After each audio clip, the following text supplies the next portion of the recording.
guys, and welcome to a new video on Salma's life. Now, you are being treated for content. I told you if you subscribe, you are going to get video after video after video. We are back for a review of the historic, so the second ever historic crossover, what is it called? It's called Historic X over 2. And for anyone who doesn't know, so New Japan and Stardom are both under the same Bushiroad umbrella. So they are back for their second collaboration show, which involved tag matches, special singles matches, intergender matches. And I got up nice and early at 7 a.m. in the cold. It's basically like still autumn here, but it's getting to winter. Winter weather to watch the show just so I could get this review out for you. So let's get going. Just a prelude to any of this. Now, I am a full New Japan fan. This is all I watch. That's all I have time for. I know a little bit about Stardom when obviously we've got shows like this, but I am not a Stardom expert. So if I say names wrong, if I don't really understand the context behind things, I'm very sorry. This show, and I think every time I see Stardom wrestlers, makes me wish I had more time in my life to watch Stardom. But yeah, that's just a note. So if I get anything wrong, please correct me. I don't mean to offend anyone. I don't mean to get anything wrong. But yeah, that's just a little notice before we start. So obviously in the first match, we had the Cosmic Angels. So Tam Nakano and Saori Ano versus Godzai, which is Shuri and Tomoka Inaba. Now, I know of Tam Nakano and Shuri because they've done stuff with New Japan before. But can I just say this? So this match started at like 7:05. And my brain was like, I was tired, but my brain instantly switched on because I know that the Stardom wrestlers are extremely fast. I've heard this multiple times. However, these four women literally went at 100 miles per hour for this entire first match. Like, I know that our junior heavyweights are fast, but this was on another level. They were fast, they were speedy, they were dynamic. And sometimes when you have matches that are so quick, like, you have the tendency for wrestlers to sort of lose momentum or lose, like, energy. But all four wrestlers had their chance to shine and had their chance to showcase. Like, hell, they were probably like, we are the first match. You know, we're going to start this off right because, you know what, we want to be higher. Now, I loved seeing the interactions between Shuri and Tam Nakano. Like I said, they're the two that I know the most. And I could see that there was a real rivalry going on between them. And if there's anything like that I need to know, like, about their like relationship in Stardom, please let me know because I think they are absolutely amazing. I know it says here that Shuri lost singles matches to both her opponents, so I think that was really interesting going into this. So yeah, this match was absolutely phenomenal. In the end, it was the Cosmic Angels who got the win, and like, again, this was a perfect way to start the show.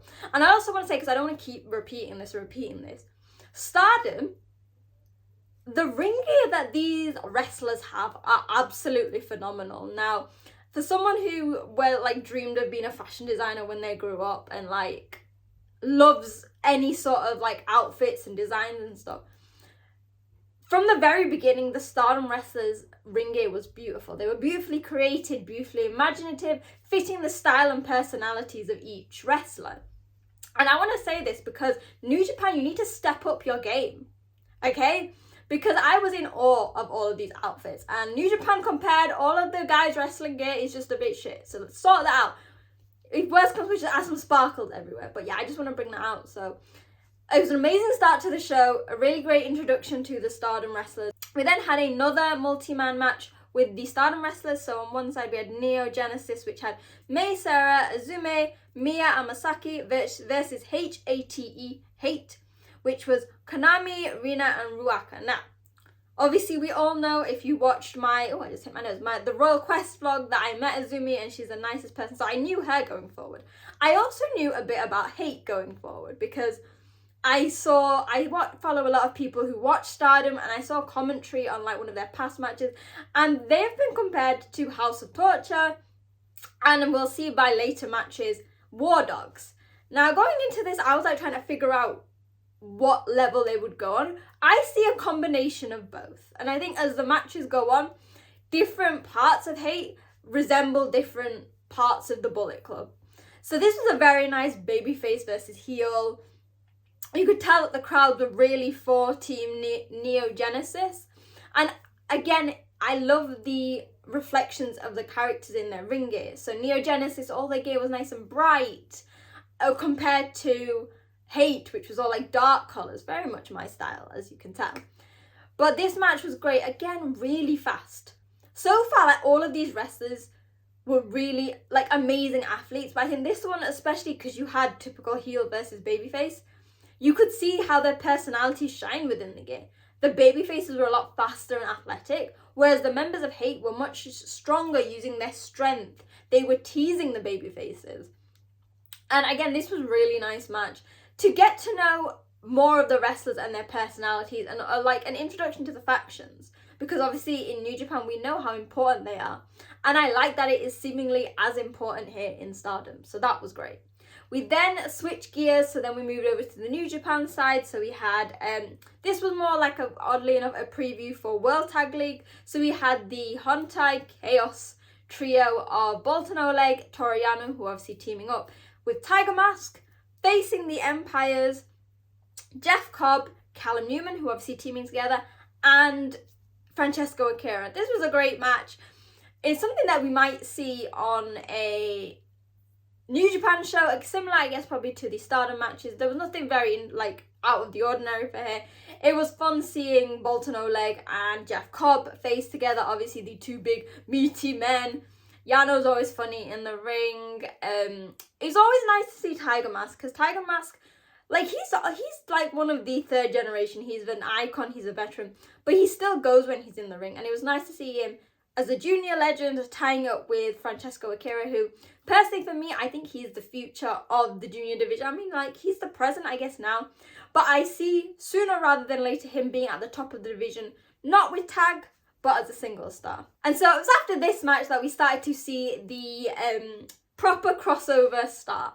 So we had the first intergender match, and this was basically, we saw the baby faces. So that was Hontai's Tanahashi and Taguchi, with Hanan and Saya Ida facing War Dogs, Gabe Kidd and Drilla Maloney, and I think HATE's Kamitani and Tora. Now, the rules were male wrestlers can only wrestle male wrestlers, female wrestlers can only wrestle female wrestlers.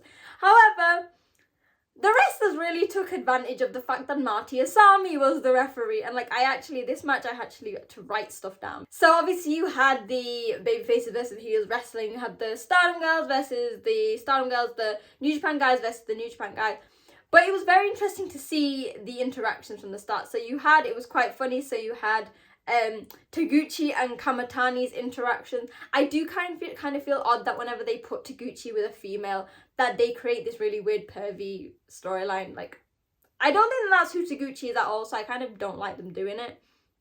But I guess it kind of worked for the characters. So when we had the initial, like, men versus men, women versus women, it very quickly broke down and they used any excuse to distract Marty Asami. So, for example, we had Ida, I think that was how her name pronounced, chopping Maloney in the centre of the ring. Now, Drilla is a junior, but we doubt this. We doubt he's a junior, so he's a big man. And so obviously she was hitting him at like a massive rate, and then Drilla just like whacked her with one. Now this isn't a gender thing. This is just the case that Drilla Maloney is a big man. Because on the opposite ends, there were so many other interactions. So after their little opening, Kamitani threw Taguchi into the chairs.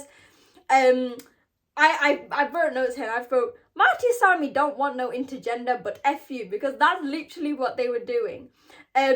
There was like moments where Tana did a dragon screw on Tora, and Gabriel Kidd was, so I'm writing this down because this was a really good thing. So Gabriel Kidd tried to beat up Hanan, then Ida came to the rescue, but War Dogs were naughty and they went for a double pipe bomb, but was stopped by Tanahashi. This is what I wrote in like a really odd thing.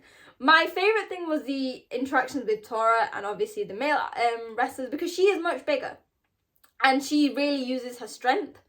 So what was quite funny, so it was after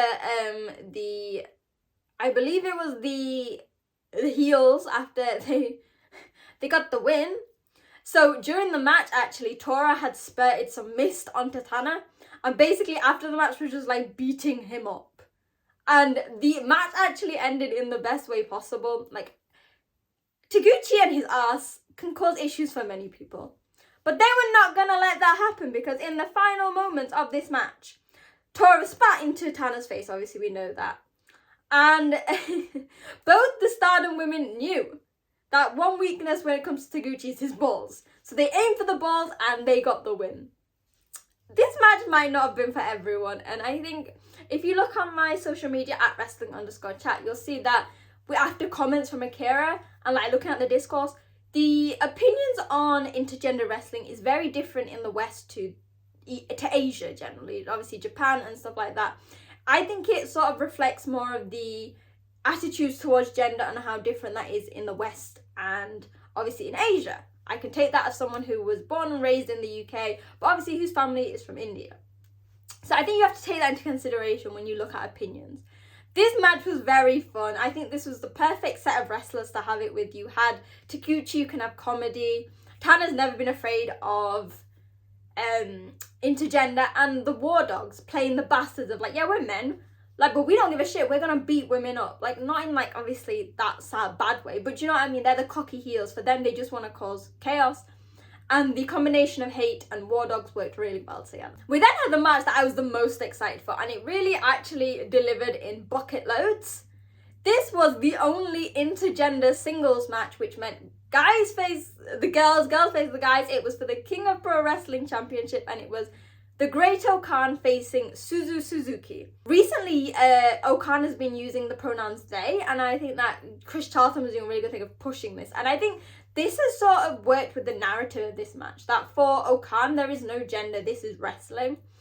And when he put out this open challenge for like, I want someone from Stardom to battle me for this belt, Suzu Suzuki was the perfect person, because she is the queen of death matches, and the fact that they had this as a death match was perfect.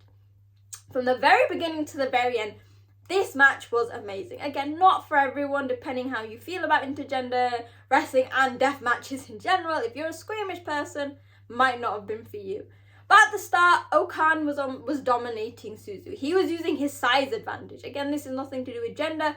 O-Khan, compared to a lot of the New Japan wrestlers, is a very big man. However, and I mentioned this in my preview on True Heel Heat, so go and subscribe to them as well, they're amazing, where I speak with SP3 and sometimes J News. Suzu, her advantage is her experience in death matches, and straight away she knew what she had to do. And the tides turned when she got the O-Khan like question mark and stapled it to her head. Then went and stapled one to O-Khan's head, because O-Khan, the fear in his eyes, you could see that this was when the tide switched, and she managed to get so much offense. There was forks, a lot of forks actually, chairs, there was ladders. There were like one of the first moments where the tide changed for Suzu was when she put forks in O-Khan's mouth and kicked him, like she did a running and kicked him on the edge of the ring. What was quite funny was you had members of Stardom and the Empire on the outside, and like, oh, it's funny, O-Khan like had all the guys. So he had Callum, Akira, and Cobb. Cobb came out with a bag. At first I was like, what? Why has he got a bag? Someone on Twitter very rightly said courage, because holy God, their faces when they realised what Suzu could do, like I was terrified. She was absolutely insane. And the both sides' willingness to compete with each other and throw any rules or any expectations that they know out the window for this match was perfect. And I love that the crowd was saying Suzu, Suzu, because you know what? They wanted her to win, and I predicted her to win, because it was also funny that if O-Khan lost, he would have to shave his hair.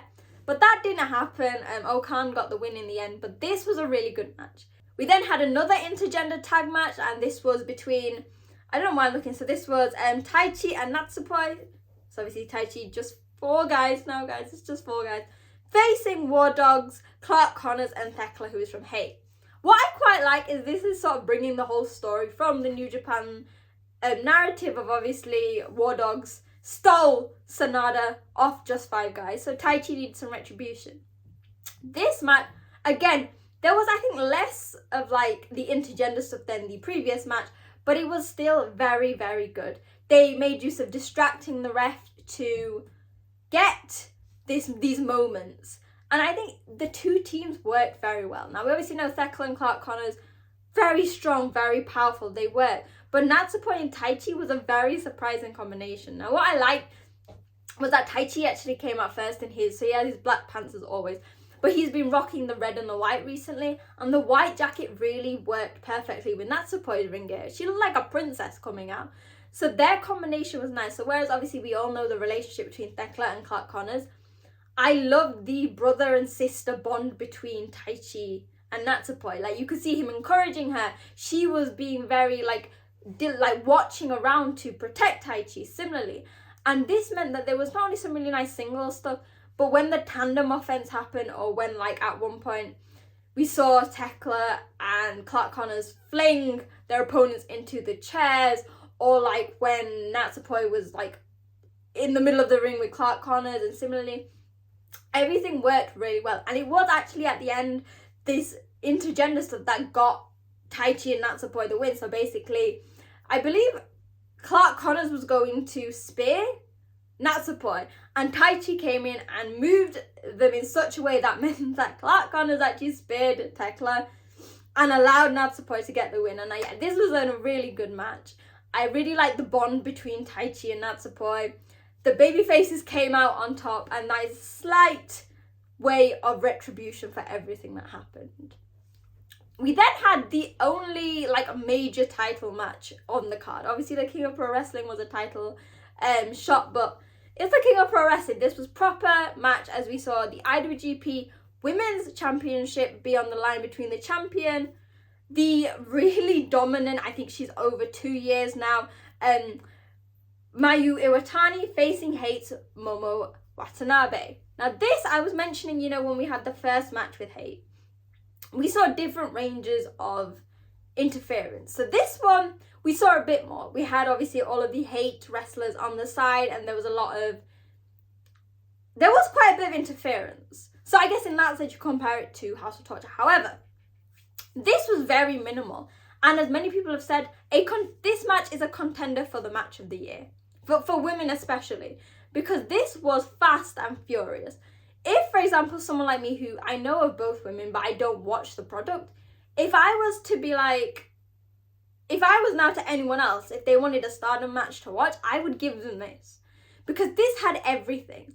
There was passion with both women for this belt. Obviously, Mayu has been dominant for so long. Every opponent she has faced, it's like she has completely vanquished them. And at some points, like in the preview, we didn't think that Watanabe was going to be that person to beat. She wasn't. But we thought, well, is there going to be a shot? Will there be a time where we even doubt that Iwatani can retain? That was what was so good about this match, especially in the final stretch.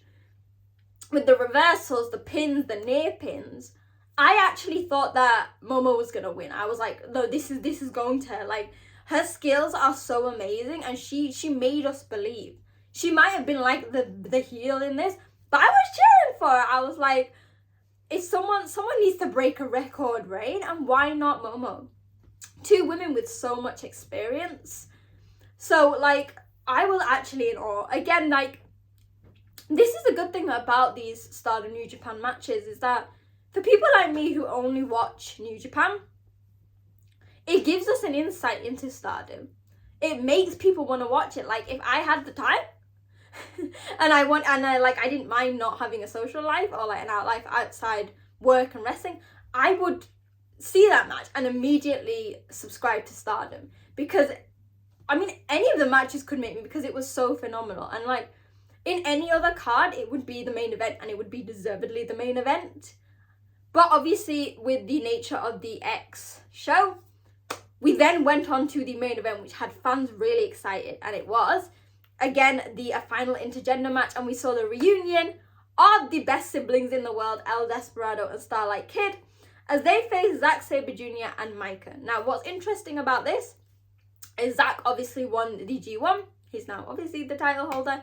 Micah also won the Stardom tournament. So we had two people who are like at the top of the game versus Despy and Starlight Kid. And again, these are four people with such different styles. Zack is obviously submission. Micah is very strong. Starlight Kid is very fast. And Despy is like a mix of everything. But again, very much more of a ground game compared to junior wrestlers. And the interactions between all the wrestlers were great. Again, this was, I believe, let me have a look. So this was technically meant to be males only wrestle males, females only wrestle females. But they did use some sneaky tactics to get rid of that. My favourite one is obviously, as a short girl myself, I very much relate with Starlight Kid. And so at one point when she was trying to square up with Zack Sabre Jr. and like the height difference was like, it was actually, like, I feel you. Every time I've met New Japan wrestlers, I'm like, I'm too small for this. But it was also the tag team work between the teams. We know Starlight Kid and Despy know each other so well. They're very good teaming together. But their opponents were just as good. They were very equally matched with what they could do. And they put on a match that, and I think this is the same, and we've got to reiterate for every match in this, it wasn't forced. It all felt so natural. There was no stilted moments. Nothing felt forced, whether it was like having the guys wrestle the women or the women wrestle the guys. And even the finish, when Starlight Kid got pinned by Micah, everything just made sense. Because you were going to have Despy pin Zack Sabre Jr. He's the IWGP Heavyweight Champion. That's not going to work. Similarly, Micah on the role that she was on after the tournament, you're not going to have Starlight Kid beat it. So there was a sense of realism within something that you wouldn't expect in pro wrestling. And it was like the perfect end to an amazing show. So yeah, that was a phenomenal show. Like, it doesn't happen often. Again, this is only the second time, but I want to see it more. Again, this discourse of men and women in the same ring is something that might be a bit more harder to discuss, less black and white when it comes to Japanese wrestling. However, I loved it. All the wrestlers involved did an amazing job. So now it's your turn to let me know what you think. Let me know in the comments on social media your thoughts on the card, what your favourite matches were. And obviously, as always, hit like, share, and hit subscribe. I've had a few videos out in 2 weeks, and I'm just going to get busier and busier because remember, Wrestle Kingdom, Wrestle Dynasty, I am going to be there. So yeah, hopefully you guys enjoyed the video. Hopefully you guys enjoyed the show, and I will see you soon. Bye!